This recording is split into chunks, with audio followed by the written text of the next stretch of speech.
Jaz sem Gregor Rosulnik, sem direktor in ustanovitelj podjetja prevajalske agencija GOR. Mi delamo prevajanja in tolmačenja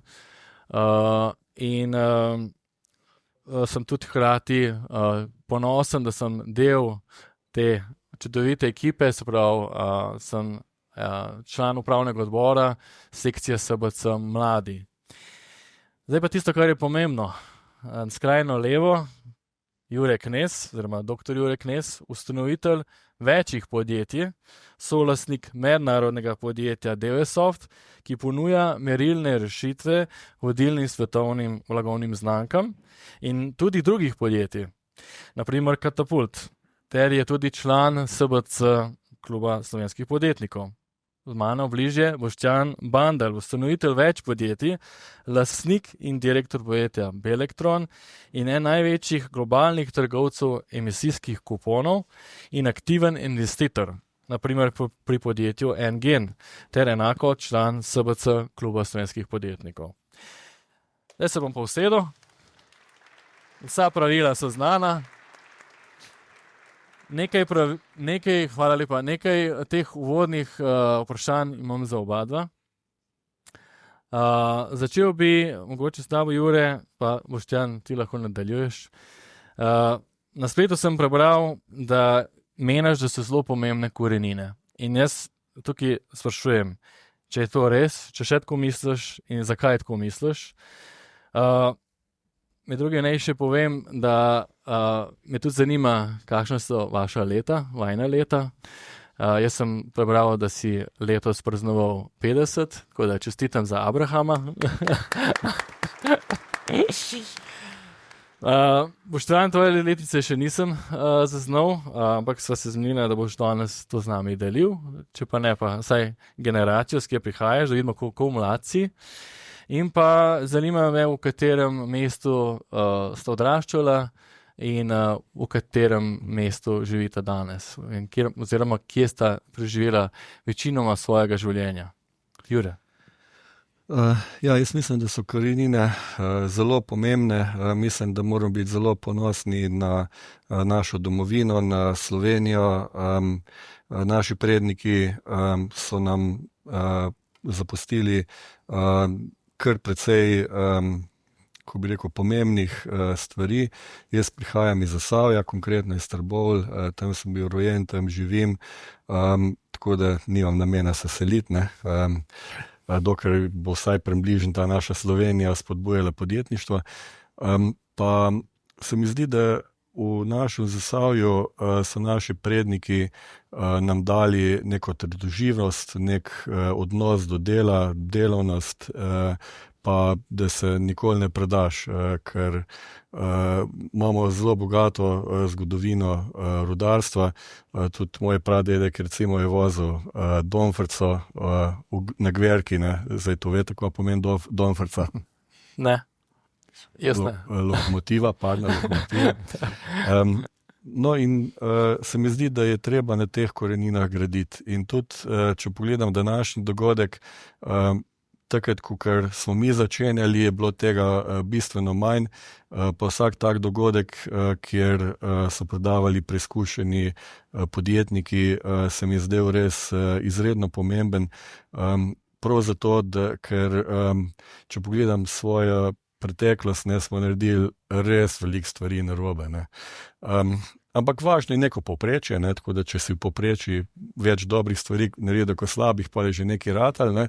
Ampak ni pa treba, da vi ponavljate te napake in zato tudi sekcija SBC Mladi, takrat, ko smo z Jocem to ustanavljali, sem jaz pokazal en slajd, sta bila dva res stara strica v domu za upokojence, pa ste se pogovarjali, ne, se jaz rekel, a hočemo imeti ta klub, ne, da bomo rekli, veš, ko smo mi ga včasih strali, ne, ali pa ko.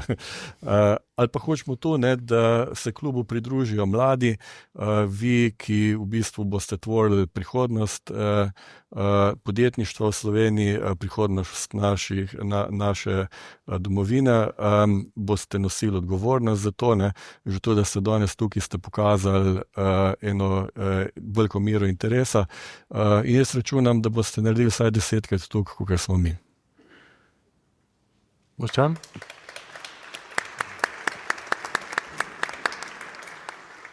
Ja, korenine.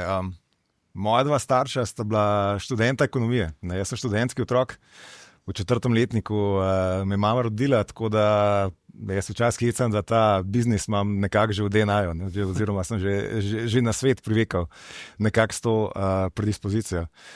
Drugače pa fun fact, ne, tudi jaz sem rojen v Trbovljah, tako kot Jure. Moj dedek je bil rodar, mama Trbovljčanka, jaz sem pa Ljubljančan, to se pa sliši verjetno, malo drugače. Mislim, da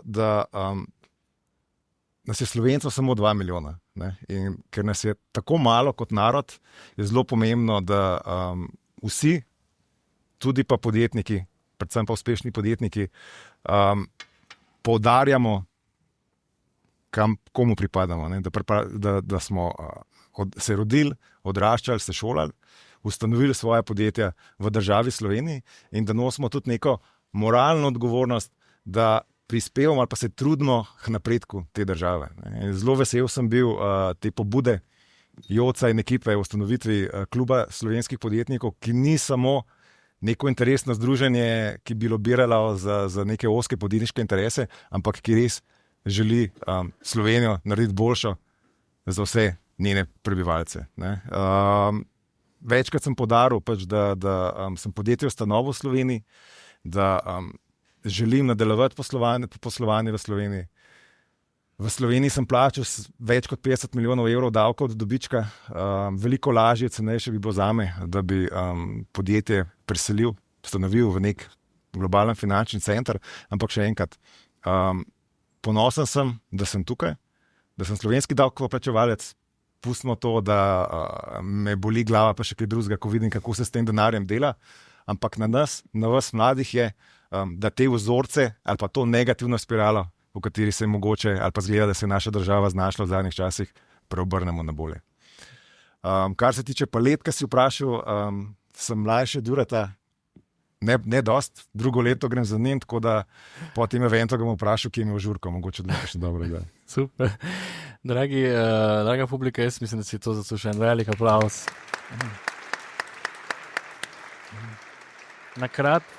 Mislim, jaz ne vem, kaj se sicer tam ne dogaja v vaših koncih, ampak očitno nekaj izjemnega, ne? Ker kaj vse je tam prišlo iz te doline, je res noro. Se pravi, malo me zanima... Mogoče še en fun fact, ne? Moj oče, ne, ki je prvič, pač on je pa Dolenc, ne, in ki ga je mama pač povabila domov v Trbovlje, ne, je pelil po dolini, takrat, če ni bilo pač seveda teh GPS-ov pa tega, ne, in se je obrnil in rekel, tle pa že ne more biti mesto, ne, narobe sem zavil, ne, in šel nazaj. Zanimivo. Pa kakšna sta bila, Boštjan, tvoja starša? Kaj si se ti naučil od tvojih staršev? Kakšne vrednote sta ti dala? Kakšen vzgled si imel doma?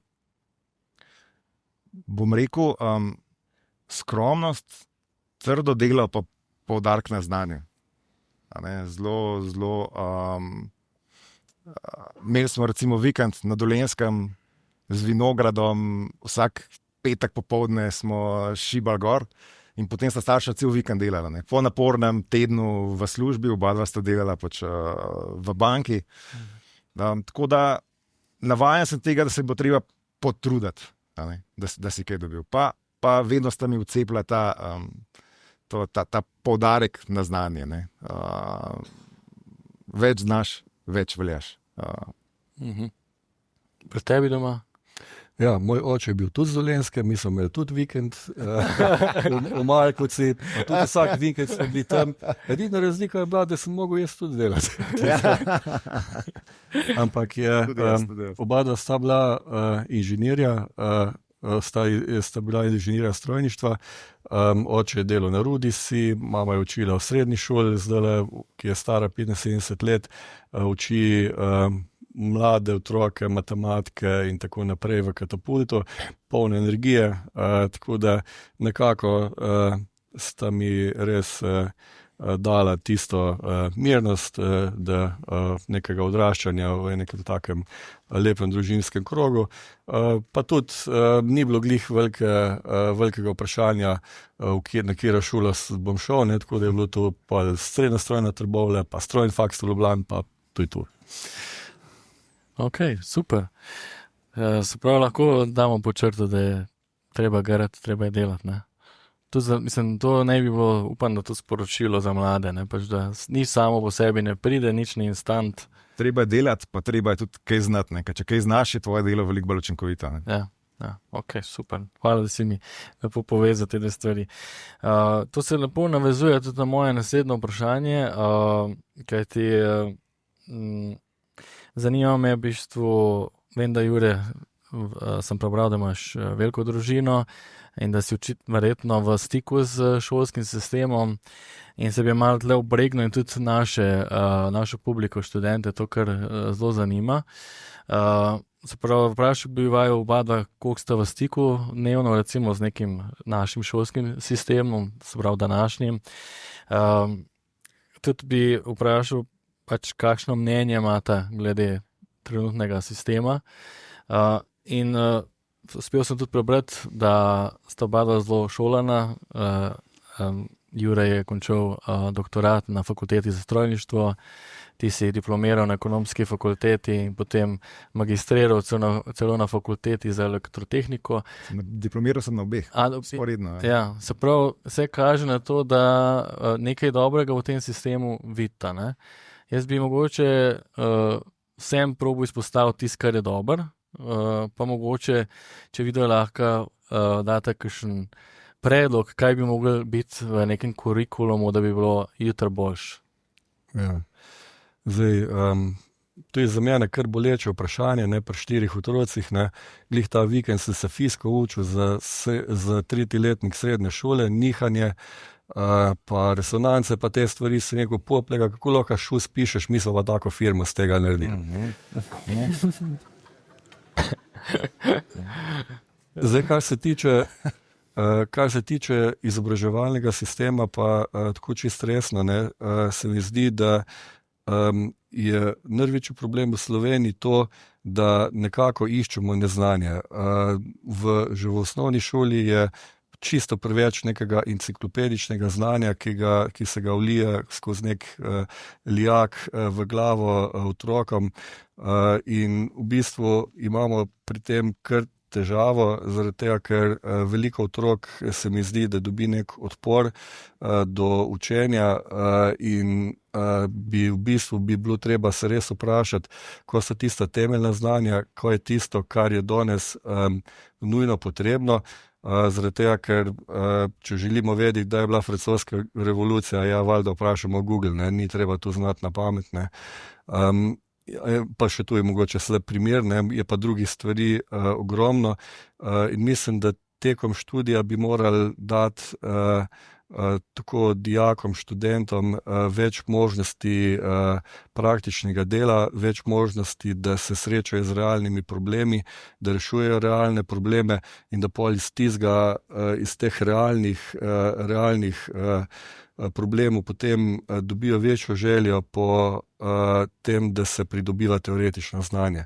Tako da mi to tukaj Katapultu delamo že z čisto mladimi, že iz praktično prvih razredov osnovne šole, učimo matematiko po enem takem sistematičnem pristopu, da rečemo, ok, tu če une naloge, kakor so neki oblački, pa tu pa je treba kakor enačbe premetavati že v 2. razredu, kar je absolutno prehmal, tudi če tega ne znaš, ni nič problem.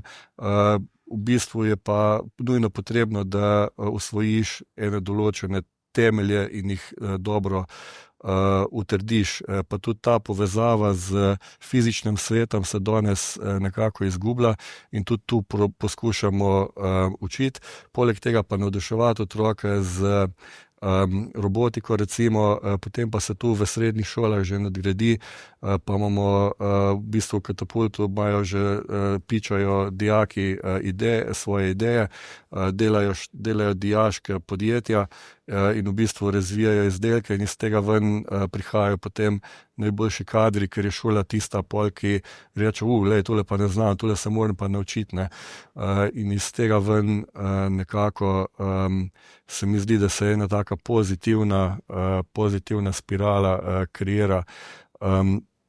kar se tiče pa potem kasnejšega izobraževalnega sistema na fakultetah, pa se mi zdi, da ta manko, ki smo ga ustvarili v osnovnih šolah in srednjih šolah, se tudi že pozna, ne, tukaj so pa v bistvu zdaj tudi, se mi zdi, že kar neki lepi zametki, recimo na tehničnih fakultetah, ko so ta formula student pa te stvari, ne, tudi na ekonomskih fakultetah imate kar take lepe programe in mislim, da je ta povezava študijskih smeri z gospodarstvom tista, ki je ključna za to, da bo Slovenija imela dober kader še v prihodnosti.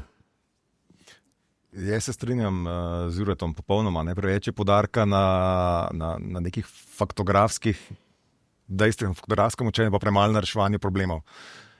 Veliko bolj pereče v osnovni šoli, pa počasi izboljšuje na faksih, jaz mislim, da je malo boljše, ampak še vedno, prejšnji teden sem bil na Nizozemskem, na eni fakulteti za podjetništvo, tam študentje po prvem semestru, po pol leta študija, vsak študent mora ustanoviti svoje podjetje.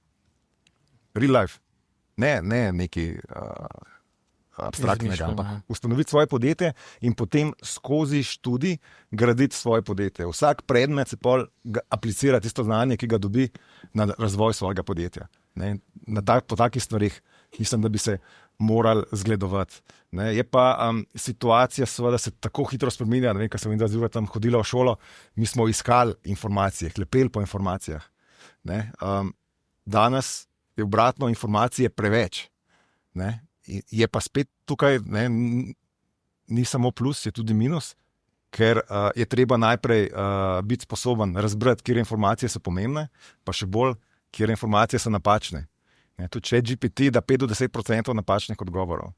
Tako da, čeprav je vso znanje na voljo, mislim, da vseeno mladi potrebujejo neko razglezdanost, neko splošno znanje, ki ga pa lahko prinese samo neka kvalitetna šola skozi ta obdobja. Tako da formalno šolstvo mislim, da je in bo ostalo pomembno. Dosti zdaj debata tudi v svetu, sploh pri nas, a je sploh potrebno hoditi na faks. Ni, kar na koncu šteje je znanje. Danes so recimo te ene najboljših fakultet, recimo MIT, Harvard, ogromno teh programov ima že na internetu, predavanj. Pa spet vprašanje, 19-20-letnik, a je dovolj motiviran, da bo 4 mesece vsak dan šel skozi tista predavanja sam, če ni neke prisile ali pa neke potrebe po doseganju nekih ocen in tako naprej. Tako da svet se zelo hitro spreminja, tudi na področju izobraževanja. Slovenija, nažalost, na enih področjih ne sledi temu tako hitro, kot bi bilo dobro, da bi.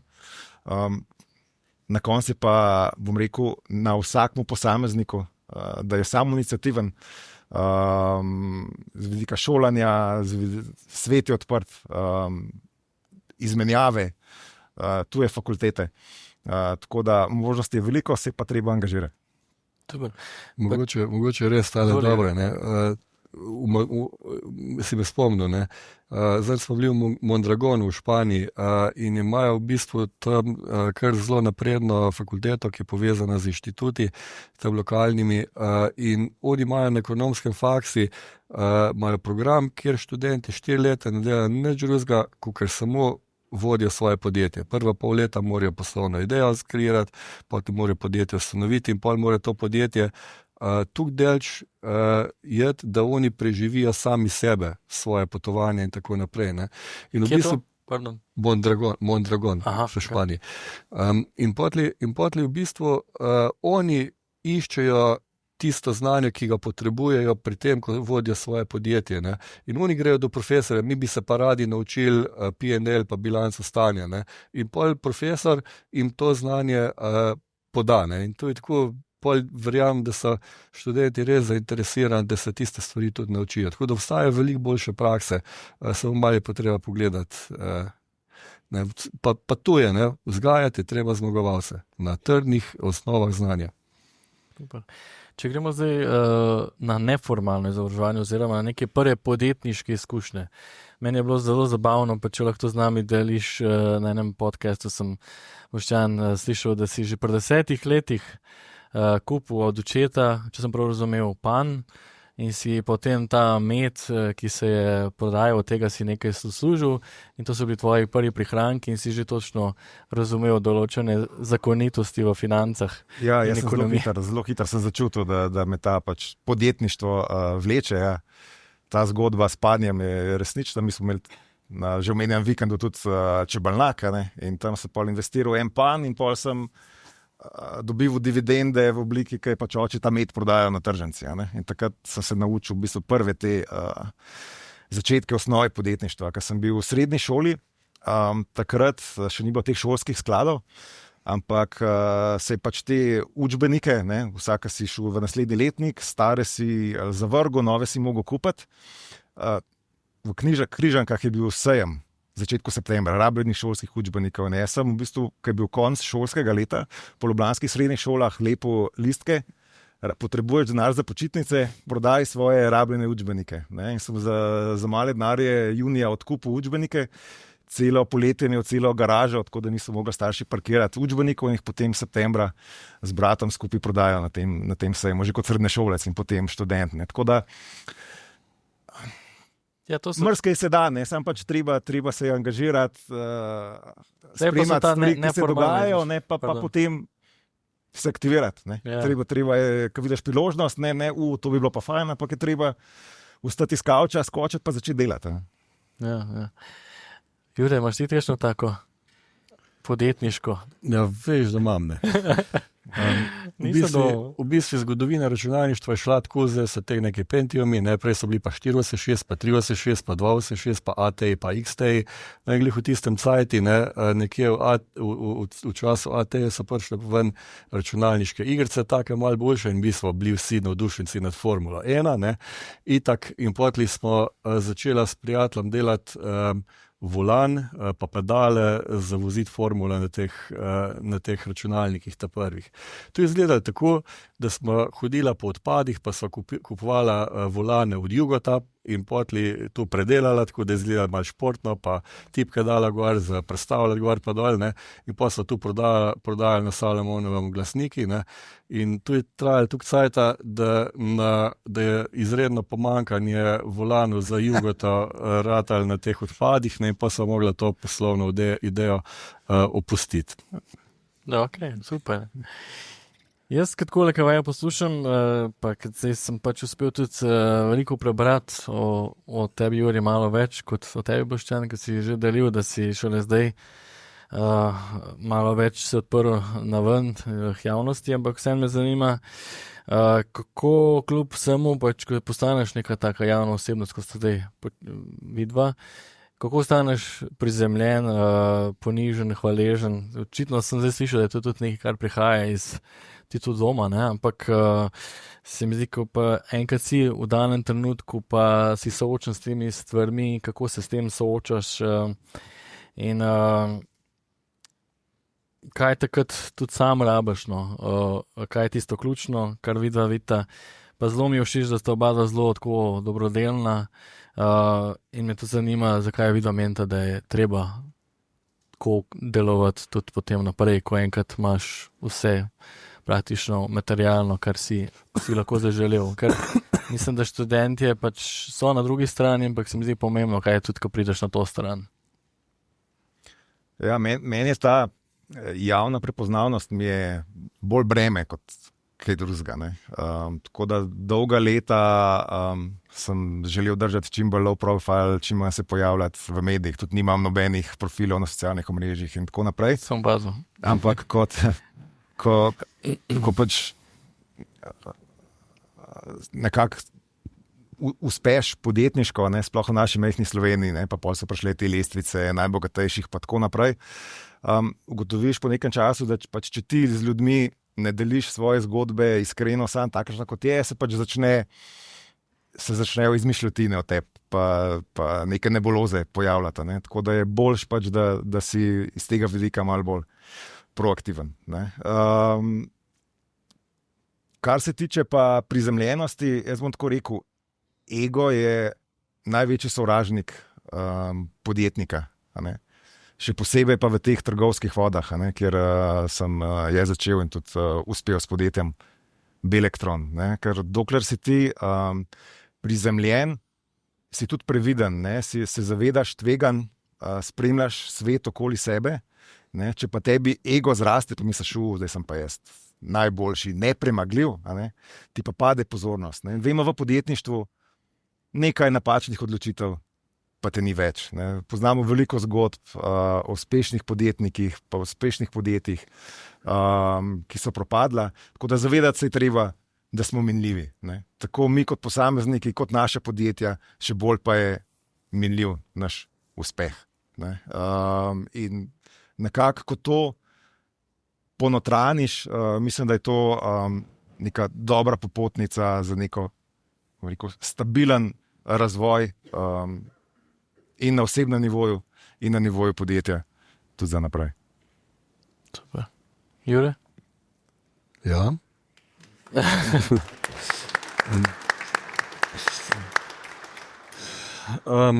Ja, ne. Jaz mislim, da imamo v Sloveniji tukaj, smo na nekem prelomu, ko je bilo podjetništvo še nedolg nazaj zelo nezaželeno, prihajamo iz enega drugega sistema, vidimo tudi, kako ta trd kapitalizem v zahodnem svetu je nekako v krizi in jaz mislim, da je tukaj naša naloga, da predstavimo nek model podjetništva, ki je trajen, ki je družbeno odgovoren in ki nekako deluje z roko v roki, ker zmeraj imaš neko tako trenje med tem, kako bi rekel, kapitalom, pa med socialnim delovanjem, ampak jaz verjamem, da se da tukaj narediti en tak dober kompromis, da z roko v roki lahko ustvarimo neko dobro okolje, v katerem živimo in delujemo. In zato je pomembno, da se te zgodbe dobrih praks delijo. Med vami je veliko mladih, ki že imate svoja podjetja, ki začenjate in zmeraj se impresioniram nad idejami, ki jih imate in se veste tisto slavno, kaj pa z današnjo mladino, čist drugače so, kakor smo mi, kar je izjavil, ne vem, kjer Sokrates v stari Grčiji, ampak se mi zdi, da je v vsaki generaciji se pa najde kar precej vas mladih, ki pa imate željo ustvariti nekaj več in v bistvu je to mislim, da največji del te odgovornosti v tem, da si pomagamo, pa da te ideje poskušamo čim prej pretvoriti v resničnost. Jaz se zahvaljujem, da sta bila tako odkrita in da sta tudi delila nekaj o sebi. Zdaj bi prišel na ta drugi del, kjer je tudi za študente zelo zanimiv. Zanima jih seveda o podjetništvu, o vajnem podjetju, kako vam je to uspelo. Jure, začel bi s tabo, če se lahko usede v časovni stroj, zavrtiva nazaj na mesec december, leto se piše 1929, ti si star komaj 25 let. In me zanima, takrat si pač tik pred odprtjem DVSofta. Na kratko bi mi prosim delali z mano te prve začetke, prve dneve, prve mesece. Kakšni so bili takrat izzivi? Kako si se ti počutil? A je bilo nekaj adrenalina, vznemirjenja, kaj strahu, dvomov? Ja, v bistvu jaz sem imel že 2 let prej svoj SP, Innova Jure Knez SP. In v bistvu sem že imel nekaj podjetniških izkušenj, tako da te prvi projekti so nas zmeraj nekako navdali z upanjem, gremo še en korak naprej.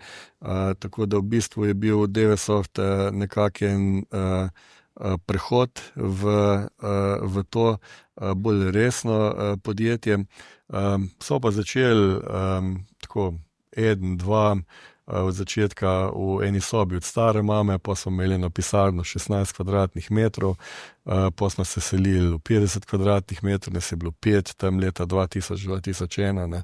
Tako da je bilo začetek podjetja, pa prva leta so bila, rečemo tem, zelo počasna v smislu posla, v smislu prometa, ampak smo pa res razvijali ključne tehnologije. Tudi je bilo to, mislim, res to programiranje te programskega paketa za merilno tehniko, to je bilo kar noč in dan, ne, da smo spisali te stvari, tako del, že so nas začele prepoznavati večje stranke. Pa lahko mogoče z nami deliš pa s publiko na enem podcastu, si rekel, rešujemo izzive svojih strank. Sem tam in poskušam rešiti kar to neko težavo, ki jo ima tvoja stranka. Imaš kakšen konkreten primer, dva, ki je tebi še posebej ljub? Pa zanima me, kako se sploh tega v Devasoftu ti pa ekipa lotevate. Ja, ne, sej tu jaz ne vem, ko bi še tukaj veliko novega povedal, ki je bilo že tukaj napisanega, ne. Leta 2003 smo začeli delati z NASA, ne, tokrat pa mogoče ena druga zgodba, ne. V času korone leta 2020, ne, skoraj 15 let po tistem, ko smo začeli delati z ameriško vesoljsko agencijo, je pol tudi ESA rekla, pa morebiti ima pa res nekaj dobrega, ne, pa so tudi oni nekako nas prepoznali in v bistvu na izstrelišču za Ariane 6, ki je poletela prvič letos, s kar nekaj letnim zamikom, ne, roko na srce, je resnično veliko naše opreme, tako da v bistvu vsa merilna tehnika je od Devasofta, ker je pa Evropska vesoljska agencija kakor en tak blodnak, ne, pa imaš pol države članice, ki dajo denar, pa imajo georeterne, ne, pa tako naprej, smo mogli pol sistem dobaviti v 3 različnih časovnih obdobjih, v 3 različne države, v Francijo, Belgijo pa Španijo. Nikoli nismo ga uspeli stestirati naenkrat in še lepotli na izstrelišču je bilo to prvič preklopljeno in pa me je poklical ta naš francoski vodja podružnice, pa je rekel, Jure, ko pa če bi šel ti zraven, ker tole je pa res, ne, kar taka težek projekt. Je bilo res težka konfiguracija, ne. Naši v bistvu inženirji so delali resnično veliko adaptacij za ta projekt, da je lahko tako distribuiran sistem s tako velikim številom kanalov pa z visoko frekvenco zvočanja, da je deloval skupaj prek optičnih povezav, sinhronizacije in tako naprej, ne. In pa je sedim na tistem avioni za francosko Gvajano, za Kourou, ne, pa tuhtam, kurja, buhe, če bom znal, ne. Meni so 10 let nazaj prepovedali programirati, ne. So pač drugi veliko boljši v tem, ne. In podli smo tam prišli dol, pa smo šli za 2 dni v džunglo, so nas pelali, je bilo res dober trip, tako da smo tam malo taka ekipnega duha ustvarili s temi inženirji dol na izstrelišču. No, pa smo šli pa v bistvu za en teden dol, pa smo to postavili, pa sem jih en dan malo gledal po stran, ne, ko v bistvu, kako se lotevajo, se rekel, fantje, zdaj pa, ok, ali sem organiziral, ali pa neč naredili. Ti to, ti un, ti to, ti tole probi. In pa smo v bistvu v 3 dneh prišli do tega, da smo sistem postavili, da smo ga spravili v funkcijo in to je bilo na 2 let pred izstrelitvijo, tako da je v bistvu naš sistem bil pripravljen že krepko pred tistim rokom, ko je raketa vzletela in pa se pjala nazaj v avion in jaz sem tuhto, da je v bistvu bilo ta prvič, da sem začutil, da tudi če ne naredimo ne vem koliko več stvari, ne, pa vsak projekt je res izjemen, pa resnično mi je pri srcu ta kontakt s strankami pa reševanje problemov, ne, ampak sem rekel, da tako veliko stvar spravimo skupaj in pogledaš ves tisti 20-letni plus razvoja, ne, ko ga postaviš, ko ga daš v tak sistem, pa vidiš, koliko firm na svetu lahko naredi kaj podobnega, sem se nekako počutil, lej, tehnično smo pa res naredili nekaj, da lahko rečem, da smo pustili nek vtis v tem svetu. Ne. Ker ima človek malo dvoma vase, ne, sploh v študentskih letih, pa pol kasneje, ne, a si dosti dober, se lahko primerjal z drugimi na svetu. No. Tako sem pa tako ta prvič začutil, da we did something great. Ne. In ta občutek je dober. Ne. Ja, bravo.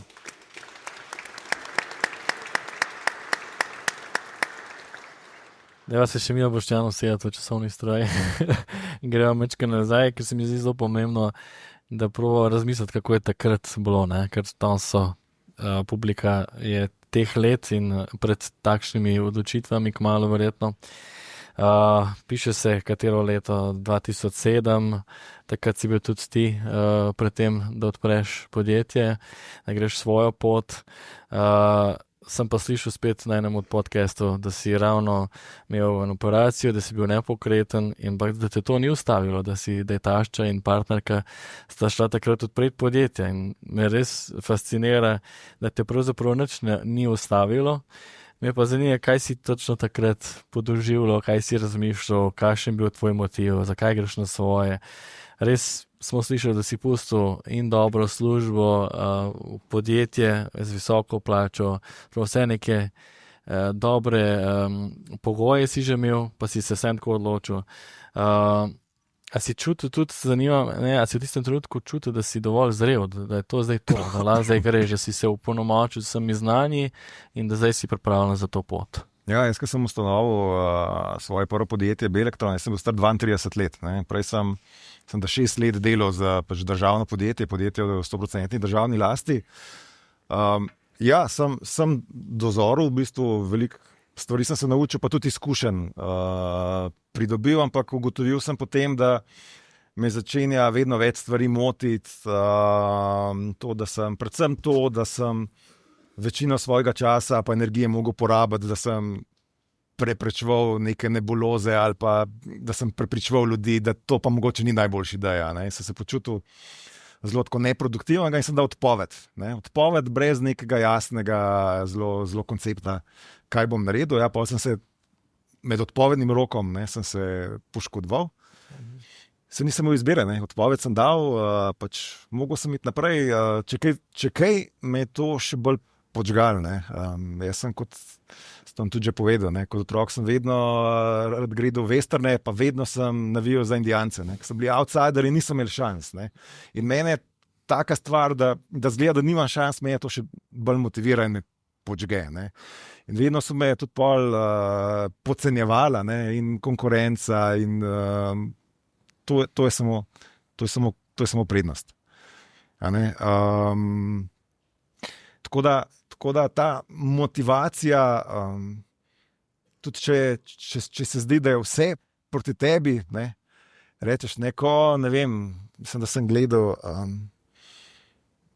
da je bil US Open, pa da je igrala tale Srbkinja mlada, ne spomnim se več, kako je ime proti Venus Williams že nekaj let nazaj. Zgubljala je 6-0, 5-1, je zgubljala, vsi so skandirali Venus tam, ona je pogledala, ponosno, servirala, vse dala od sebe, vse je lahko proti meni, ampak jaz grem naprej svojo pot, vse bom dal od sebe, če rata, če ne, se lahko pogledam v gledalo in se ponosim na se. Čestitam, res za to je bil dal tudi eno pravo.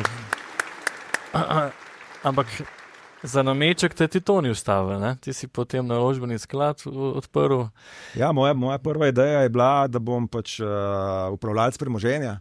Ja. Odprl sem en naložbeni sklad 15 dni, preden je Lehman Brothers propadel, tako da si lahko mislite. Spet je bilo vse proti tebi. Začetek, ja, bil sem, ležal sem v posli, nisem se mogel kaj dal zgibati.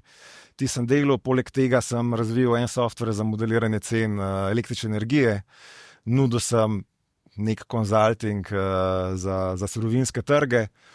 Potem se je pa začela ta shema za trgovanje z emisijskimi kuponi na evropskem nivoju. V Sloveniji se noben s tem ni ukvarjal, niti noben ni imel praktično nikakršnega znanja, tudi podjetja, ki so bila na podlagi zakonodaje vključena v to shemo. In sem to, bom rekel, kot neki za nastran se začel tudi s tem ukvarjati. Potem je pa po 3 letih je bil sklad na plus 100%, ne? Super, navkljub temu, bom rekel, zelo problematičnemu začetku, bila super zgodba, ampak sem ugotovil, da je na emisijskih kuponih največji potencial. Sem pa vse ostale stvari zavestno, čeprav so bile uspešne, zaprl in se 100% s podjetjem in sodelavci posvetil trgovanju z emisijskimi kuponi. Znamo, da je tudi ta neuspeh, če rečemo to prvo leto, te ni potrlo, ne? Da bi rekel, sem probil, ni šlo, zapiram. Ne, še enkrat, dal mi je dodaten zagon, ne, sicer partnerka, ne, je se zelo pritoževala, ker sem se zbujal z laptopom, šel spat z laptopom in po noči vstajal in čekiral trge in te stvari, ne, tako da je bilo naporno zame, za družino in tako naprej, ampak videl sem nek potencial, ne, čeprav tle bi sploh mlade, ne, zelo na nek način rad opozoril tudi, ne, da eno je biti vztrajen, drugo je pa riniti z glavo skozi zid, ne. To sta dve različni stvari, ne. In treba je zelo dobro premisliti, ko pač pridemo do neke ovire, kaj je zdaj to, ne. A smo prišli do zida, ne, a smo prišli do ovire, ki jo je mogoče in ki si jo splača, ki jo je smiselno preskočiti. A imaš kakšen konkreten primer, da si prvo spoznal, da si imel takole, točno to pred sabo in si rekel, ok, tole ni smiselno nadaljevati. To je bilo recimo verjetno le pa emisijski kuponi si ravno to videl, ne? Da tam mogoče ni smiselno nadaljevati, ali kako? Bom rekel tudi pri razvoju podjetja Belektrona, ne, to sem že omenil, ne, da ni to samo, da ti nekaj kupaš pa prodaš malo draže. Ne. Mi smo mogli biti vsako leto inovativni, iskati nove pristope, tržne niše znotraj že tako nišnega produkta, a ne, nagovarjati, bom rekel, potencialne poslovne partnerje širom sveta, izobraževati, predvidevati stvari, ki se bodo zgodile. A ne. In tudi tukaj smo pač v kar nekih projektov, tudi investicij šli, ki se potem pač niso izkazale za zelo uspešne in smo potem pač te projekte opustili. Tisti pač, ki se pa izkažejo, da imajo potencial, tudi če so začetki težki, a ne, v tisto pa potem usmerimo vse sile. A. Super. Če mogoče malo več še poveva o samem Belektronu. Jaz sem tudi pač nekaj si napisal, v bistvu tukaj sem ugotovil, da je te dovolilnice izdala Evropska unija, ne, za izpuste ogljikovega dioksida in pa si v bistvu to, kot si že sam povedal, ne, zaznal, da je tukaj neka priložnost in 2009, če sem si prav zapisal, si se začel s tem ukvarjati. Danes pa takrat še dodam, da si takrat tisten čas prodajal to, sprav kupil in prodajal nekemu madžarskemu podjetju, tako me zanima, kako je do tega prišlo. Začel sem zelo akvizitersko, takrat se pravim, tako za zraven nekaj, ne.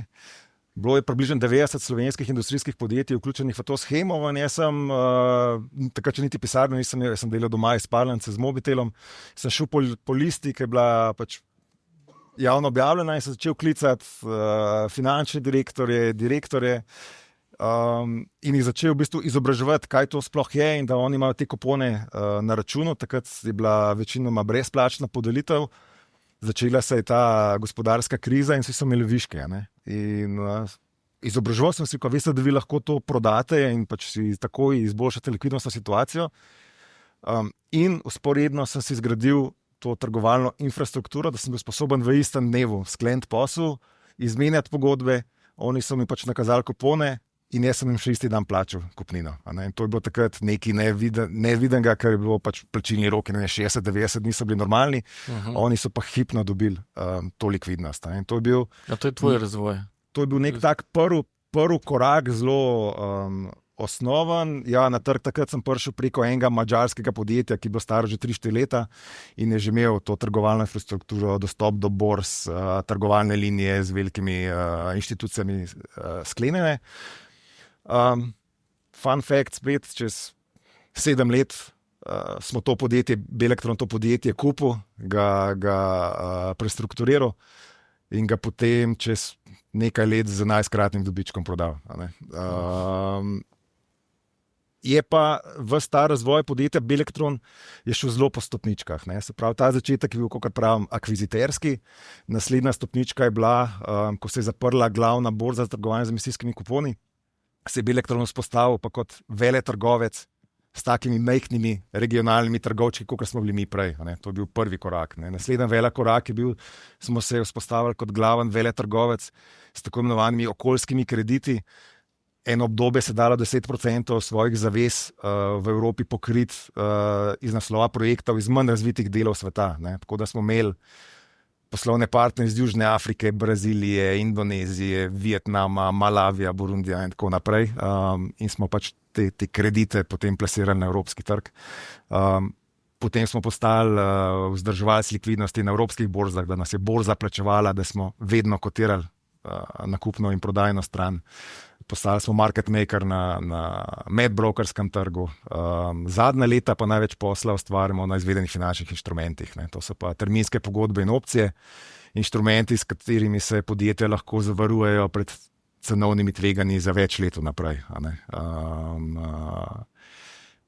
Na podlagi tega ustvarjamo zelo velike promete, zelo majhne marže, ampak zaenkrat smo uspešni. Pa smo eden glavnih primary dealerjev tudi na aukcijah, na katerih Evropa oziroma evropske države vsakodnevno te kupone prodajajo in jih plasirajo na trg. Skratka, mi kupimo en velik kos teh kuponov na dnevnih aukcijah in jih potem po koščkih plasiramo naprej kupcem na trg. Ne. Se pravi, v zadnje čase zelo ta veleprodajni del, bom rekel, strogo, finančna industrija, naša konkurenca so pa globalne investicijske banke, največja energetska podjetja, naftne družbe.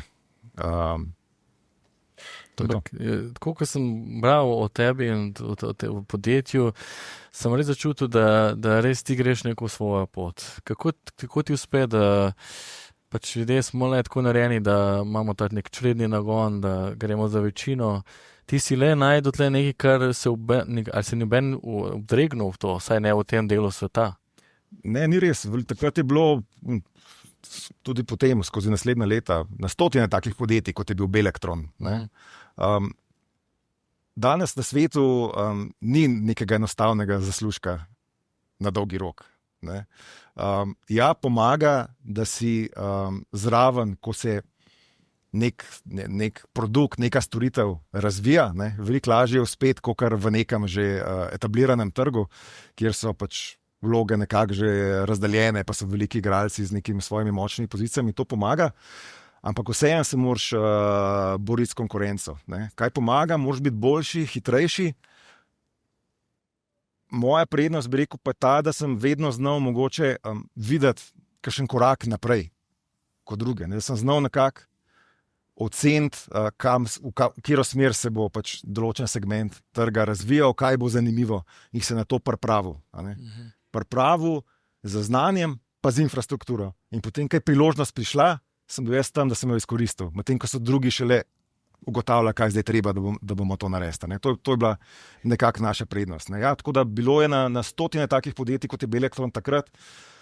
Zdaj smo v Evropi recimo 3 taka podjetja, ki smo uspela, bom rekel, iz nič in ki smo 100%, oziroma tako bom rekel, Belektron je edini, ki je 100% fokusiran na emisijske kupone, ostala 2 sta pa tudi na druge okoljske produkte, na biodizel, na druge okoljske certifikate in tako naprej. Vsi ostali so pa del nekih velikih ali finančnih inštitucij ali pa elektroenergetskih ali pa naftnih podjetij. Super, fascinantno.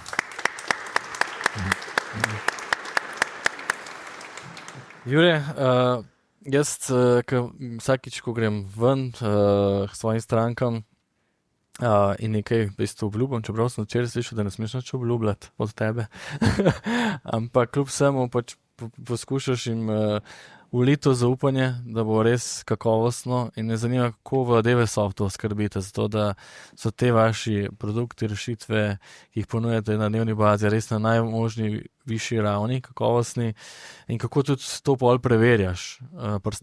Vidim, da očitno najrežeš kar stranki, pa se kar z njimi pogovarjaš, a to drži.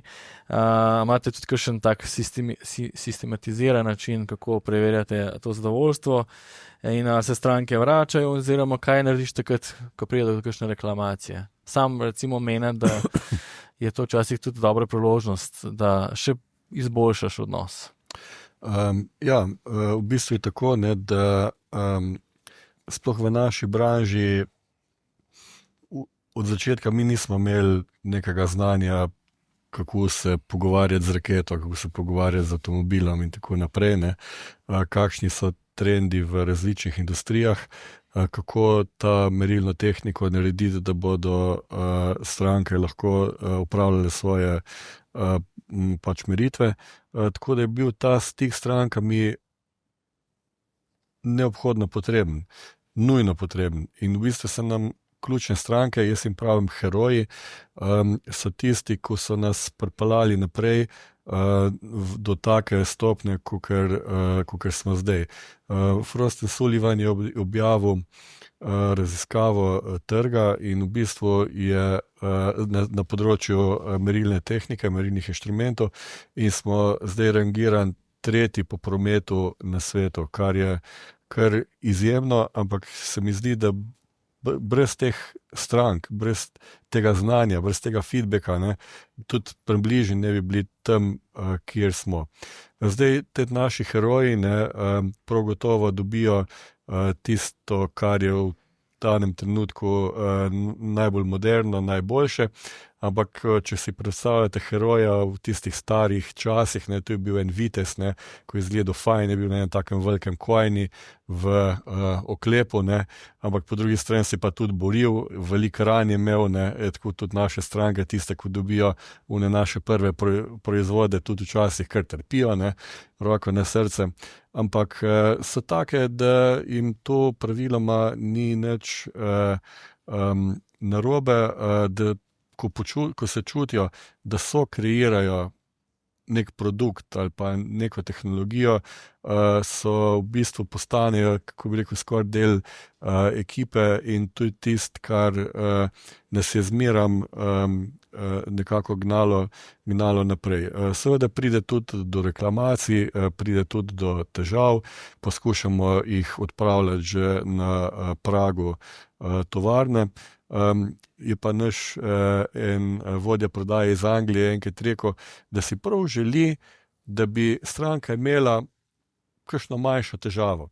Ne preveliko, tisto nikoli ni dobro, ne? Ampak neko manjšo, da preveri to, kako dober je naš support, kako hitro smo odzivni, kako skočimo in poskušamo rešiti stranki težavo čim prej. In to je tisto, kar se treba zavedati v vsakem posli. Ta prvič mogoče proda prodajnik, ta drug pa proda support, pa podpora strankam. Tako da v bistvu so te sistemi, ki so narejeni na področju kontrole kakovosti, rekalibracije, supporta strank, pa podprti tudi z informacijsko tehnologijo, ključni za dolgoročni uspeh vsakega podjetja. Wow.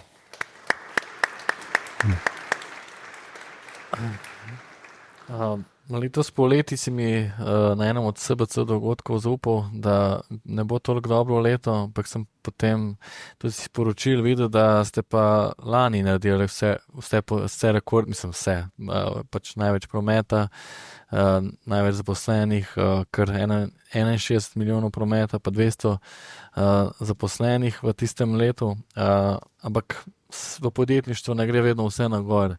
Tako da me zanima, kaj ti delaš in tvoja ekipa, ko pač ne gre vse po planu.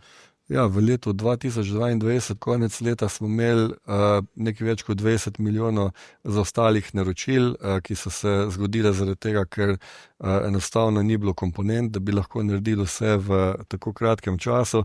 Tako da smo leta 2023 dali v nek turbo mode, pa smo podelali ta naročila, da smo prišli nazaj na normalne roke dobave enega meseca, tako kot je običajno v naši branži, ali pa določene stvari tudi iz zaloge. In v bistvu letošnje leto je tako normalno, ne. Tako da najbrž boste drugo leto zasledili v medijih, ne, v podjetju Devesoft gre pa slabi, ne, to pa je zdaj ne vem, kva bo, ne. Ampak pač to je nekako to stanje trga, ne. Letos je v bistvu, če delaš na globalnem trgu, je ta vojna z Ukrajino kar precej v bistvu povzročila nejasnosti, velike spremembe se dogajajo, ne samo, da so se ves posel z Rusijo ustavil, tam smo imeli 5 zaposlenih, tudi Kitajska recimo ima ta svoj program Made in China 2025, ne, po katerem si želijo lokalnih dobaviteljev, kar pomeni tudi merilno opremo. Pa so bile pa ameriške volitve, Evropa se je z energetiko pa z mobilnostjo ustrelila oba dva kolena, tako da ne ve točno, kaj bi, ne. In to se sigurno pozna tudi na poslu, ne. Tako da letošnje leto bo malo slabše, ne, ampak smo pa v bistvu 2 tedna nazaj pa dobili največji projekt v zgodovini Devesofta na področju testiranja avionskih motorjev, tako da bo naslednje leto po moje spet kar polno dela. Super. Ja. Če lahko jaz tako... Ja, ker že... Ja, pa sem treba za vsak ploskac. Ne, lej, to je fascinantno. Če lahko jaz na to dodam, ne. Mislim, jaz nisem pristaš tega... hlastanja po neki stalni rasti. Ne. Mislim, to je nevzdržno. Tudi v naravi nič ne gre tako. Ne. Vedno so nihanja. Ne. In ta neka pričakovanja ali medijev ali javnosti, tista podjetja, ki so na borzi, seveda borzna pričakovanja, da mora skozi biti rast, mislim, da to ni realno. Ne. Tako da, kar se mene tiče, vsako leto, vsako podjetje začne z 0. Ne. 0 prihodki, 0 stroški, a ne. In vsak dan se treba pač boriti, ne, da damo vse od sebe. In vsako leto, vsaj za moje podjetja, ko je končni rezultat večji od nič, karkoli že, sem jaz super zadovoljen. Ne. Se res ne obremenjujem s tem, kaj je bilo preteklo leto, pa še eno leto prej. Iz dneva v dan je treba iti naprej, dati vse od sebe in se ne ozirati ali pa biti obremenjen s preteklimi uspehi ali pa neuspehi. Hvala za to. Za ta nasvet. Jaz doma, ko sva pač z ženo vodva, ne, je ravno ona, ta moj kompas, ker jaz se velikrat vračam in nazaj naprej in imam vse te številke pred očmi. Ne, in mi je bilo všeč, ko si tudi na tistem podcastu, ki sem ga pogledal, tudi sam rekel, da se v bistvu ne obremenjuješ toliko v bistvu s prihodnostjo. Ne s preteklostjo, niti s prihodnostjo, ti delaš danes. Točno to, ne. Ti danes lahko narediš, kaj narediš. Ja, moraš razmišljati, ne. Moraš sebe stalno trenirati kot nek atlet, ne, za naslednjo olimpijado, tudi sebe in svoje podjetje treniraš za naslednje izzive. A ne. Kakšni bodo pa rezultati, pa ni odvisno samo od tebe. Ne. Ja, moraš dati vse od sebe. Je pa tu še konkurenca, je tu makroekonomsko okolje, vse sorte se lahko zgodi. Zakaj bi se obremenil stvarmi, na katerih nimaš vpliva ali pa imaš omejen vpliv? Tukaj smo danes, zdaj. Super. Tukaj je bitka. Hvala za to. Študentje so mi pomagali tudi pri nekaterih vprašanjih in jih je strašno zanimalo, kako recimo tudi v Devesoftu, kaj je, Jure, te pa ekipi pomembno, kako izbiraš ta najboljše kadre. Mogoče tudi en dober primer Sona Šmuc, ki si jo nedavno srečal. Ona je bila le 4 leta generalna direktorica tudi Gospodarske zbornice Slovenije, pa tudi sicer se meni zdi zelo prodorna in uspešna in pametna dama. Pa še bi se navezal tudi na drugo vprašanje, kaj sploh v bistvu iščeš? Kaj iščete pri teh mladih, ki nimajo nič izkušenj, ki se podajo prvič pridejo iz fakultete in bi radi začeli delati? Kje so tiste lastnosti? Kaj je tisto, ko bi rekel, to si želim od mladega? Sonja je bila še pol eno leto predsednica SBC-ja, mislim direktorica SBC-ja. Ja, tudi. No, ampak v bistvu je zelo pomembno pri izbiri ekipe to, da izbiraš tiste, ki so boljši od tebe na določenih področjih, te dopolnjujejo, ki v bistvu dajo en drug pogled na posel. Tu je, ne vem, tudi Sonja enkrat rekla, ne, da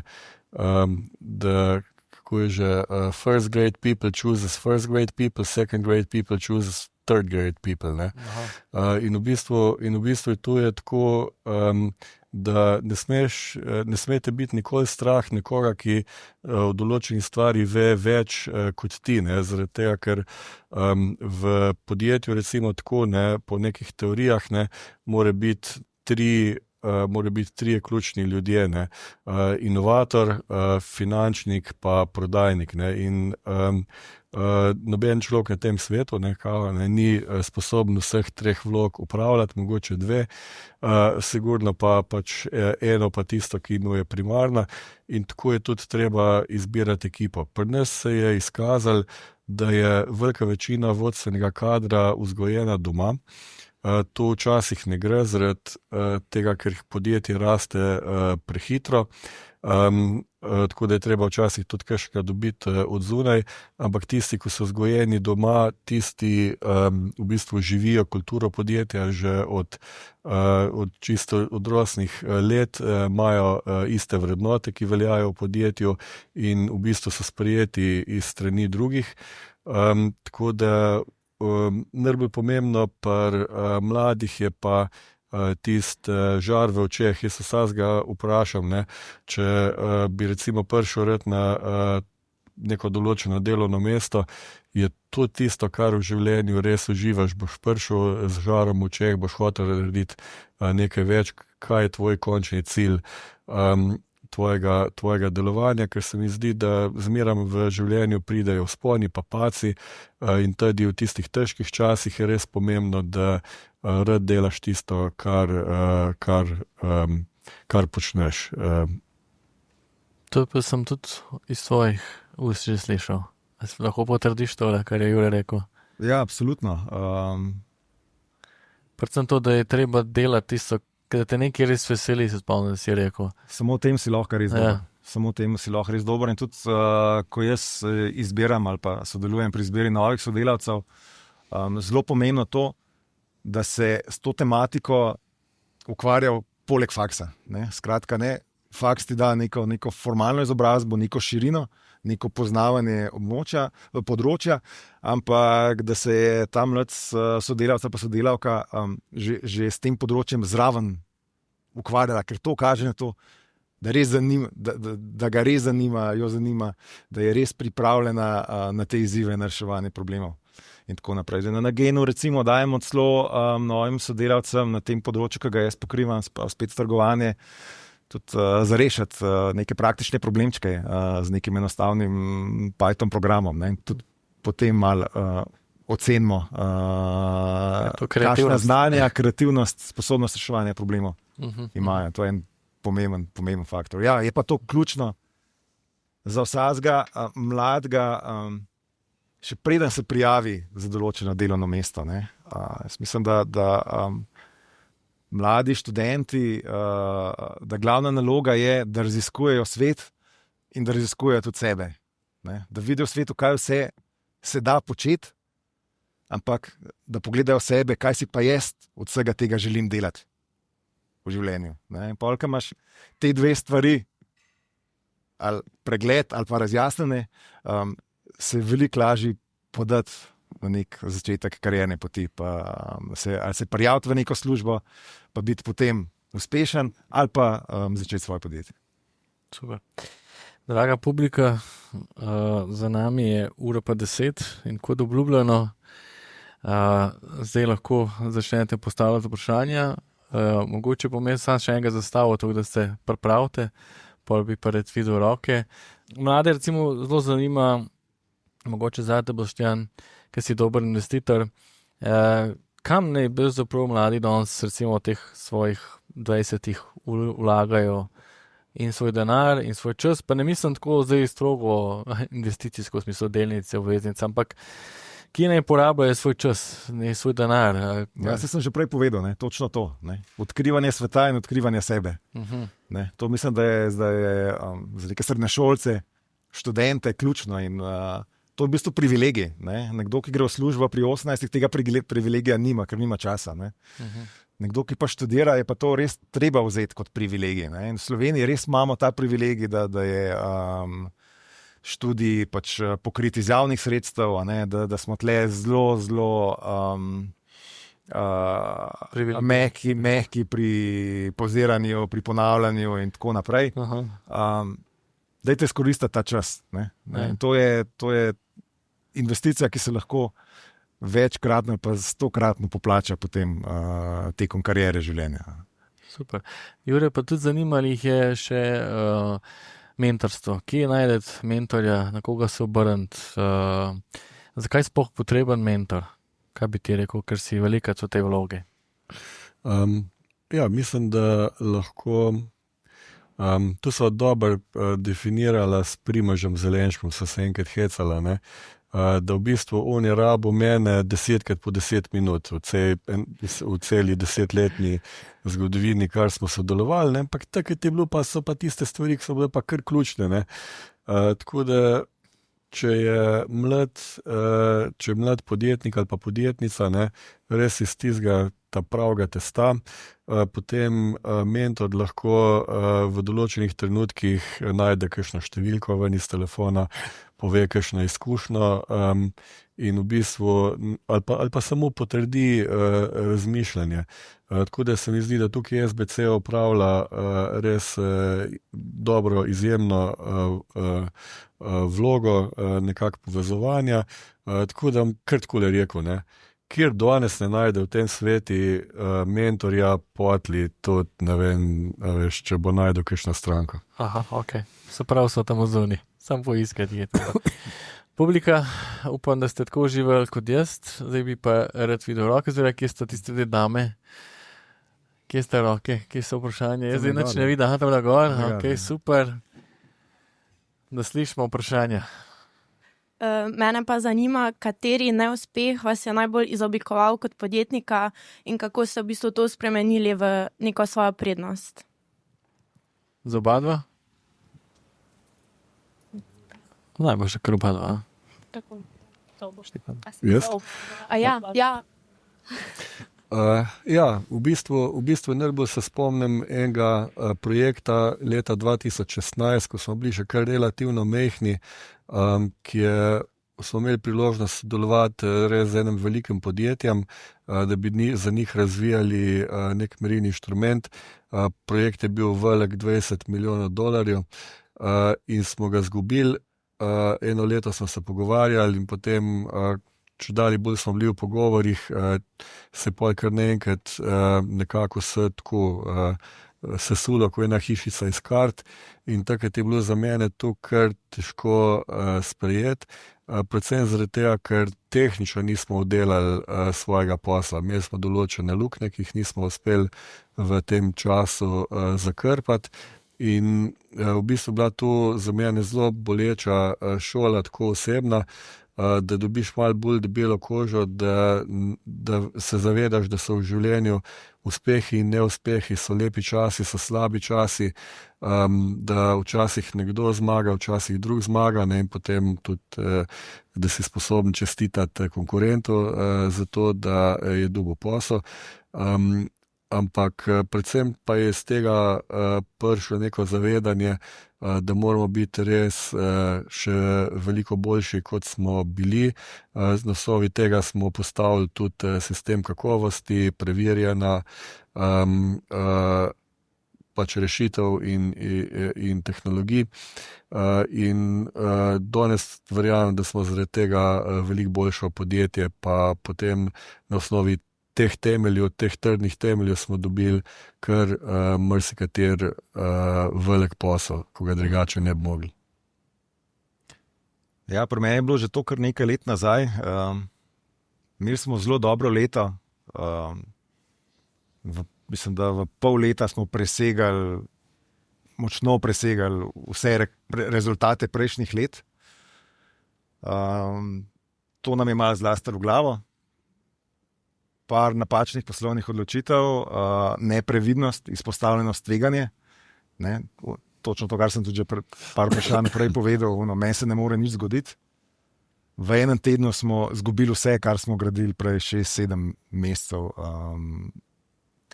To je bil takrat kar šok, ta trdna prizemljitev, tudi za enega mladega podjetnika, ki je navajen nekega uspenjanja.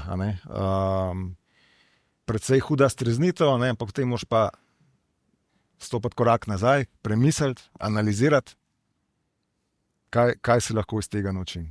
In iz tega potem pridejo, z takih izkušenj, potem pridejo ta spoznanja, da je treba pač ohraniti trezno glavo, ostati ponižen napram trgu, napram svetu, do sebe. In na ta način se potem izogneš takšnim napakam v prihodnje. Super. Wow. Mi smo rekli, da bomo nehali ploskati. Ne. Smo rekli, da bomo nehali ploskati. Jaz ne moram se zadržati.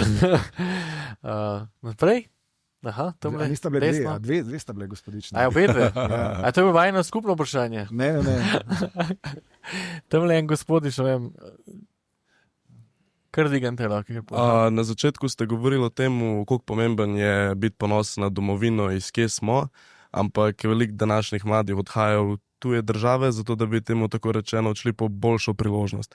In zato mene zanima, ali je še zmeraj priložnost v Sloveniji dost velika za odpiranje nekega svojega podjetja in iskati neko svojo novo pot. Hvala. Jaz bom rekel tako, Slovenija je daleč od dobrega poslovnega okolja. Ogromno stvari manjka. Tukaj bi izpostavil nedelujočo pravno državo, pretirano birokracijo in pa predvsem nesorazmerno visoki davki na plače, na delo.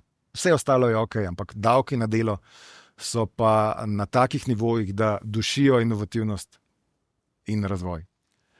Slovenija je odličen trg za začeti. Relativno majhni stroški so, zelo dobro smo Slovenci izobraženi, varno je, smo članica Evropske unije, kar pomeni, da lahko poslujemo, prodajamo svoje izdelke, storitve kjer po Evropi brez kakšnih težav. In evropski pasoš je zelo cenjen tudi z poslovnega vidika kjerkoli po svetu. Ko pa podjetje začne rasti, pa začneš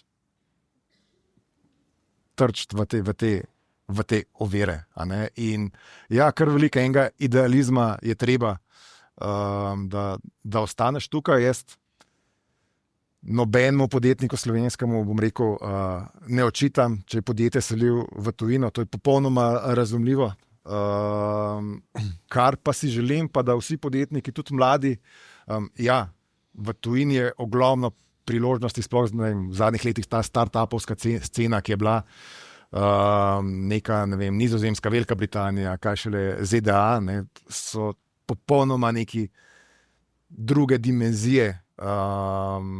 Veliko težje je priti skozi tisto sito, veliko večja konkurenca, ampak če ti pa uspe, je pa možnost za rast popolnoma v nekem drugem vesolju, kot če ostaneš v Sloveniji. Ampak da se vrnem nazaj, kaj pa si želim od vseh slovenskih podjetnikov in mladih, pa da tudi če uspejo v tujini, da bi prišli nazaj ali pa nadaljavo, skušali pozitivno vplivati na slovensko okolje, ne samo poslovno, ampak tudi javno mnenje, deliti svoje zgodbe, pokazati, da uspeh ni nekaj slabega, da s tem tudi pomagaš družbi, da je treba zmagovalce v svoji ekipi podpirati in dajati žogo, ne pa jih odrivati v ozadje. Mislim, da na takšen način bomo skupaj lahko zgradili eno boljšo državo za nas in za rodove za nami.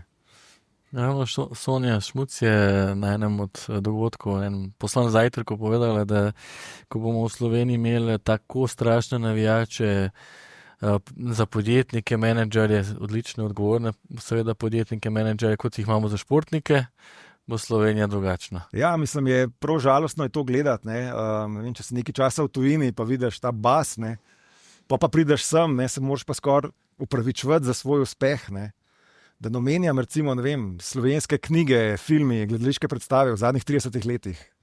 A se spomniš eno, kjer je podjetnik pozitivno predstavljen? Ne? Vedno je podjetnik predstavljen kot neki izkoriščevalec, lopo in tako naprej. Ne? Na tem moramo delati.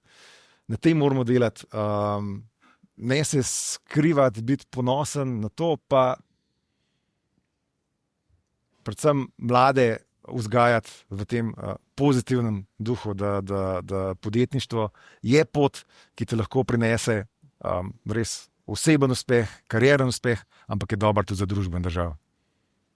Jure, bi kaj dodal? Evo, anketa kratka.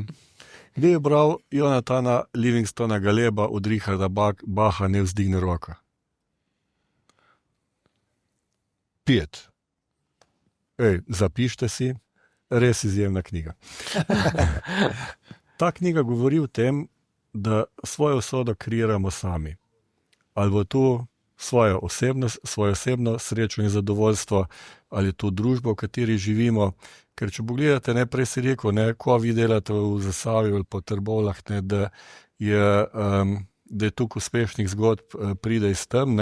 Ampak če gledate recimo Zasavje pred 20-25 leti, mi smo imeli rudnike, elektrarne, cementarno in tako naprej. Te fabrike, ki so izredno onesnaževale okolico. Naše okolje je bilo praktično uničeno, degradirano. Potem pa za povrh tega so pa še te firme vse od prve do zadnje propadle in v bistvu smo imeli v določenem trenutku več kot 30% brezposelnost in res neko apatijo. Ampak smo uspeli v teh letih tu obrniti da mladi dejansko vejo, da je okolje pozitivno naravnano, da dobijo pomoč za kakršnokoli idejo in v bistvu se nekako res pozitivno vzdušje sodelovanja, spoštovanja, zaupanja ustvarilo in kadarkoli tako delujemo, smo resnično uspešni. In v bistvu jaz verjamem, da tudi v Sloveniji, če nas bo dovolj takih, kakor verjamemo, da se okolje da spremeniti, zdaj pri tej vladi je to nekoliko težje, ampak danes smo se srečali z sekretarjem Frangežem iz MGTŠ-ja, ki je povedal, da končno po ne vem kolikih mesecih so sprejeli, da so recimo delniške opcije pač bile uzakonjene, da je odloženo plačilo obveznosti, kar je zelo smiselno, in smo dobili en pomemben inštrument nagrajevanja ključnih kadrov, je pa to zelo mehna zmaga v primerjavi s tem, kar vse je potrebno narediti. Ampak tukaj v bistvu je res, da mi kreiramo naše okolje, v katerem živimo. V prvi fazi že s tem, koga volimo, v drugi fazi s tem, katere stvari poudarjamo, da so pomembne in tukaj jaz ne verjamem v to, da se ne da nič narediti, da je pač vse tako, kakor je, pa bo vedno tako. Ne, rabi se samo kritično maso ljudi, ki si želijo sprememb. Pa spet aplaudiram. Če lahko dodam še eno stvar, ki se mi zdi zelo pomembna, pa ki mislim, da bomo Slovenci mogoče malo deficita. In znotraj države, sploh pa, ki se podajamo navzven, je pa samozavest. Mi smo nekako, imamo to spet v genih, da je zmeri treba nekaj delati v svoji garaži, pa niti soseda ne ve točno, sploh če nam parata, pa še manj, da noben ne bo zvedel, da nam gre dobro, da nam ne bojo zavidali ali pa da ne bojo začeli polena metati pod noge, ampak to je v veliki meri tudi nek handicap potem, sploh, ko se podajamo ven z neko storitvijo ali pa nekim izdelkom, imamo zelo veliko težav, kako to predstaviti in prodati. Recimo, že Srbi so tle popolnoma drugačni. Tudi če ni vsebine, mi smo najboljši. Ali pa recimo Američani, Izraelci. oni se znajo vrhunsko prodajati samozavest šprica.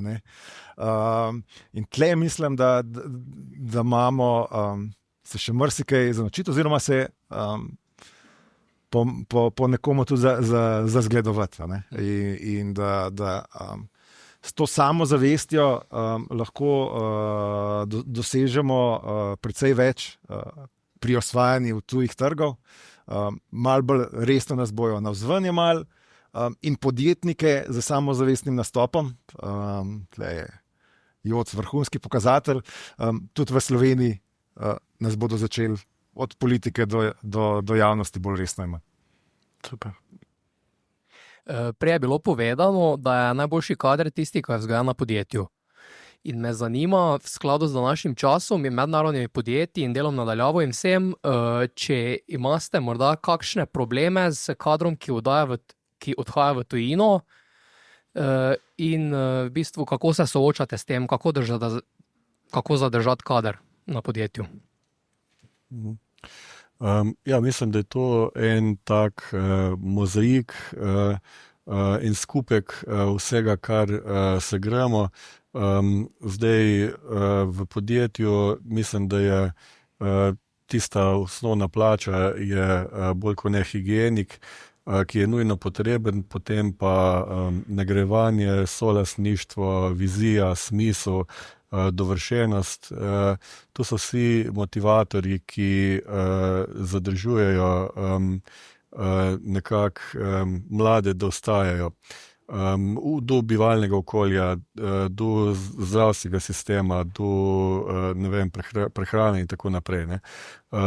Tako da tukaj to je, se mi zdi, dosti kompleksno vprašanje, ampak če sestaviš to sliko, mi dejansko nismo imeli primera, da bi kdo se odpravil v tujino, še eno dekle, ko je šlo v tujino, še kar dela za nas. Hvala. Tudi pri nas jaz teh težav nisem imel. Sem imel pa težave, ko so pač tujci hoteli priti delati v Belektron, in pol, ko smo jim pač prikazali našo davčno situacijo, so rekli, ste vi normalni, mene ne bo. Kar se pa NGena tiče, moram reči pa, da imamo zdaj sodelavce, mislim, da že 7 ali 8 držav, kar nekaj ljudi, med njim tudi tehnični direktor, so prišli iz Tesle delati v Slovenijo za NG. Tako da, če imaš neko zgodbo, pa te tudi svet prepozna, da si med vodilnimi na svojem področju, na ta način za Slovenke in Slovence narediš podjetje zanimivo, da želijo ostati, ne želeti iti nekam ven, po drugi strani pa narediš podjetje in državo privlačno tudi za tujce, kar mislim, da je samo pozitivno. Super. Evo, tamle. V bistvu ponavljam vprašanje, ki sem ga na prejšnjem dogodku postavila tudi gospodu Pečečniku pa Krapoviču, ker ne vem, koga drugega ne to vprašamo, kakor vas. In sicer, da je bil tisti trenutek, ko sta sama sebi rekla, meni je pa res ratal. Okay. Jaz sem bil leta 2019 v eni Križanki. Skratka, ja.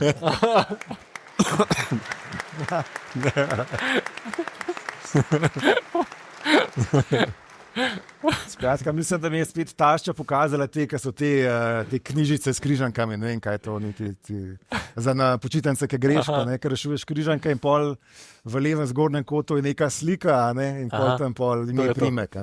In je bila moja slika tam gor in sem rekel, to je pa to. Zdaj je pa to bom pa težko presegel. Super, tako. Jure, imaš ti kaj tako? Ja, mislim, da sem jaz že odgovoril na vprašanje prej s tisto zgodbo iz Evropske vesoljske agencije, ampak se mi zdi, da ti stranke res dajo tisto ultimativno priznanje, da delaš dober. Je pa to ongoing story, ne. To je gor in dol, ne. Ko ker misliš, da ti gre vse v redu, pa greš ven v svet, pa vidiš, ko ti vse manjka, priješ domov. Najbolj slavn stavek se mi zdi, ne, ker se ga vsak boji v firmi, družba čist drugače moramo. Vse narobe. Živijo, jaz sem Andraž iz Fakultete za farmacijo. Zdravo. Pa bi se navezal na eno vprašanje, ki je bilo postavljeno prej, glede na to, da ste rekli, da Slovenija je neko dobro okolje za start-upe in pač za neke potencijalna nova podjetja. Pa me zanima, kje vidite največji potencial, kje industrije v bistvu so v industrijo prihodnosti in pač kako podjetje bi se najbolj splačalo narediti, če gledamo 10-20 let naprej, ne? Farmacija je kar v redu, ne? Veš, kaj ti bom povedal? Le, na zelo zanimivi fakulteti si za takšno reč. No.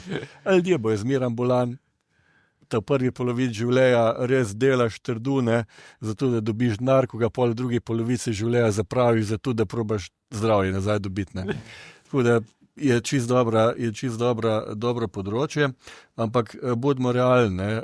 Sloveniji, jaz mislim, da nikoli ne bomo mogli več delati izdelke z nizko dodano vrednostjo, pač nismo dežela, ki bi lahko to delala, tako da pri vsaki poslovni ideji se mi zdi pomembno, da ni tisto, da je izdelek mi tu, pa bomo s ceno vse ostale nekam pelali. Tako da je treba se fokusirati res na, po mojem mnenju, na visoko tehnologijo, na prebojne ideje, na visoko dodano vrednost in to so podjetja, ki lahko tudi v našem okolju zelo dobro delujejo. Jaz bi rekel, nikoli v svetovni zgodovini ni bila situacija za mlade ali pa za nekoga, ki išče službo ali pa ki razmišlja, kaj bi delal, tako dobra, kot je zdaj. Ne?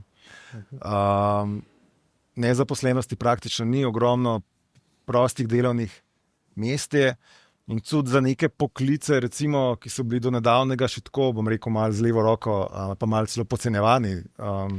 Danes recimo, če ploščice polagaš, lahko odlično živiš od tega, odlično zaslužiš. Marsikdaj za marsikoga veliko bolje, kot nekdo, ki gre skozi neko to univerzitetno šolanje, kariero po stopničkah. In tako naprej. Ne. Tako da treba je biti priden, treba je pogledati, kaj družba okoli nas potrebuje, a ne, in se tega lotati z vso resnostjo. Ne. Zdaj pa z vidika podjetništva se treba pa vprašati najprej, kaj hočem. Ne. Ali hočem biti v nekih storitvenih podjetjih, dejavnostih, ne, kjer smo omejeni na nek način, s trgom, ne, super, ne, ali pa hočemo biti v nekih dejavnostih, kjer hočemo iti na celoten svet. Ne. In če gremo na celoten svet, spet pogledati, zelo težko bo spet v nekih zrelih starih panogah, oziroma veliko težje, ne, če pa to ni nemogoče, veliko lažje pa uspet v, če temu rečem, v nekih revolucijah. Ne. Zadnje čase AI, ne, seveda ta industrija razvijanja Apple, biotehnologija, z našega poslušalca iz farmacije. To so stvari, ki se nakazujejo zdaj. Ne. Na mojih izkušnjah, ne, pa lahko rečem, da je pa še posebej prednost, pa če znaš te trende napovedati leto, dve vnaprej. Ne, se pravi, okay, AI je zdaj le velika stvar, ne, ampak je že hype, že cel svet govori o AI. Ne. Spet prejšnji teden na Nizozemskem sem spoznal gospoda iz Amerike, serijskega podjetnika, ne, ki ima zdaj firmo AI vredno 400 milijonov dolarjev, ki je rekel, jaz sem o AI začel razmišljati in to firmo ustanovil leta 2015. Ne. Skratka, biti en korak pred ostalimi, to pa lahko dosežemo pa samo z raziskovanjem, znanjem, z opazovanjem, kaj se dogaja po svetu, z nekim takim širšim pogledom, da znamo te družbene in gospodarske trende tudi malo v prihodnost napovedati. Super. Hvala. Živijo. Tale gor. No, zdrav. Jaz sem Martin, nisem študent, sem pa v študentskih letih. No. Imam v bistvu storitev iskanja in selekcije kadrov. Zdaj me pa zanima iz vajne strani, v kateri fazi iti v tujino. A ne?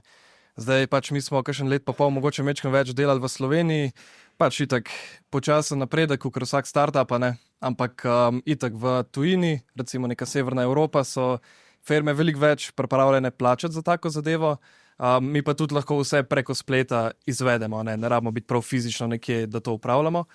Tako da me zanima, v kateri fazi dejansko iti na tujino, a že čisto na začetku, kaj mogoče se produkt še razvija, ali mogoče malo kasneje, ker se na lokalnem trgu malo naštudiramo vse potankosti, kako to deluje. To me zanima, kako vidva to vidita. Mislim, da je to zelo odvisno od branže in je težko odgovoriti na vprašanje, ker da bi bilo one size fits all. Ne? V tujino moraš iti pa po 24 mesecih, dosežeš ne vem, kako pa to. Ne? Tako da to se mi zdi, da je odgovor na to vprašanje z moje strani takrat, ko čutiš, da je pravi trenutek. Tudi v poslu je tako, ne, da zelo dostakrat so te občutki najbolj pomembni, ko te ženejo, ne, ko ti tudi definirajo svojo usodo. In v bistvu, ko nekako čutiš, da je izdelek toliko delež pripravljen, mogoče lahko drugače odgovorim. Ne. Mi po tolikih letih razvoja pač delamo nove produktne linije, nove produkte, ne, in potem v tisti fazi razvoja kdaj je ta prav trenutek, da izdelek daš na trg. Ne? In imaš dve skrajnosti. Ne? Rečemo japonska skrajnost, ko ga dajo toliko delč v času, ne? Da je že praktično zastarel, ne? Ampak ko ga pa priklopiš, ti pa zmeram delu. Na drugi strani je pa neka naša, ne vem, balkanska logika, ne? Da demo čim prej, pa tudi če nič ne dela, pa vse. Ne? Ampak sej tudi v zahodnem svetu je več takih primerov. In pol vidiš, da nekateri so bili na ta način, imaš primere dobre prakse, ne? Kjer so bila podjetja uspešna, kjer so naredili nek preboj, pa imaš slabe primere, kjer so pa podjetja v bistvu propadla zaradi tega, ker so dala izdelek prehitro na trg. Ne.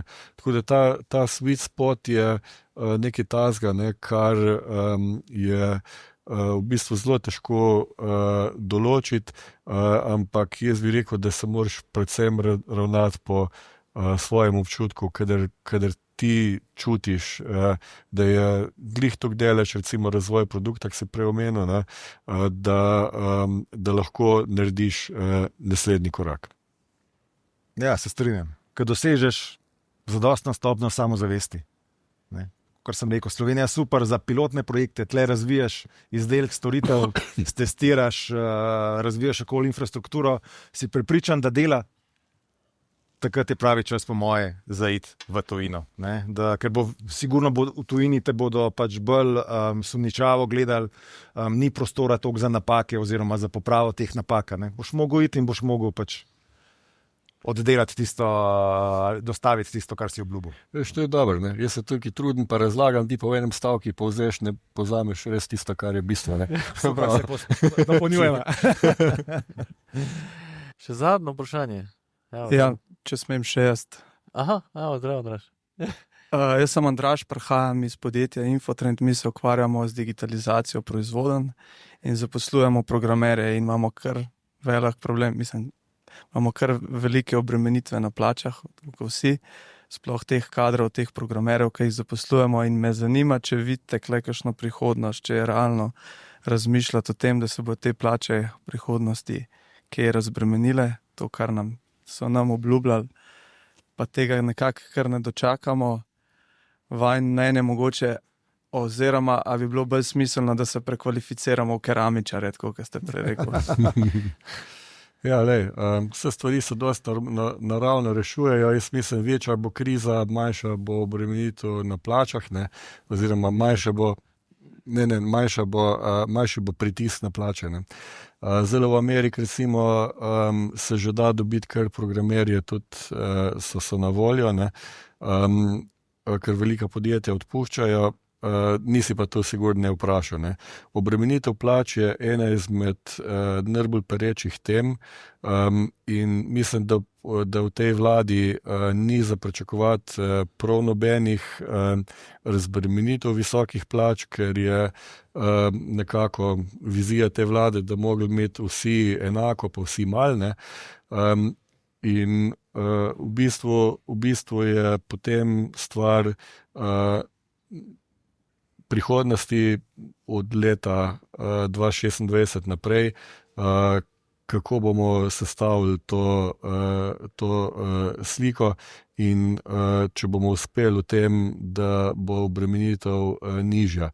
In to se mi zdi tista stvar, ki je ključna za razvoj Slovenije, ker visoko sposoben tehnološki kader je tisti, ki je gonilo prihodnosti, ki ustvari dodano vrednost, in če tega ne bomo znali ceniti, potem se nam slabo piše. Tako da je to ena izmed izredno pomembnih tem, ki jo treba adresirati v prihodnosti in je resnično, ne, kot si rekel, zelo pomembna. Ne. Ampak nažalost v tem momentu kakšnih hitrih sprememb jaz mislim, da ne moramo pričakovati. Ker ne vidijo še tega. Nekaj dodal? Se lahko samo strinjam. Kratko, imamo še kakšno pozitivno misel za zaključek. Dajmo končati na nek pozitivni. Sky's the limit. Sky's the limit, ok. Bodimo mi sprememba, ki jo hočemo videti v svetu. Bom rekel, ni nobena zelo uspešna pot, ne sme biti enostavna. Ne? Vsak na karierni ali pa na podjetniški poti bo pač izpostavljen celemu kupu ovir, problemov. Mi tle zdaj jamramo o plačah, ampak kaj pa nekdo, ki se je rodil, ne vem, v Burkini Faso, ne? Si bo rekel, pa kva vam je, vse imate, ne? Pa jamrate. Ne? Problemi so in bodo vedno, treba je najti pot okoli njih in ne se pustiti spraviti v neko depresivno situacijo, vse je bed, vsi so pokvarjeni, nič se ne da. Ne? Ravno nasprotno. Ne? Če so problemi, jih je treba sprejeti kot izziv in iti s tako miselnostjo naprej. Super, dajmo zaključiti tako. Draga publika, iskrena hvala gostoma. Najlepša hvala, tole je bilo res odlično.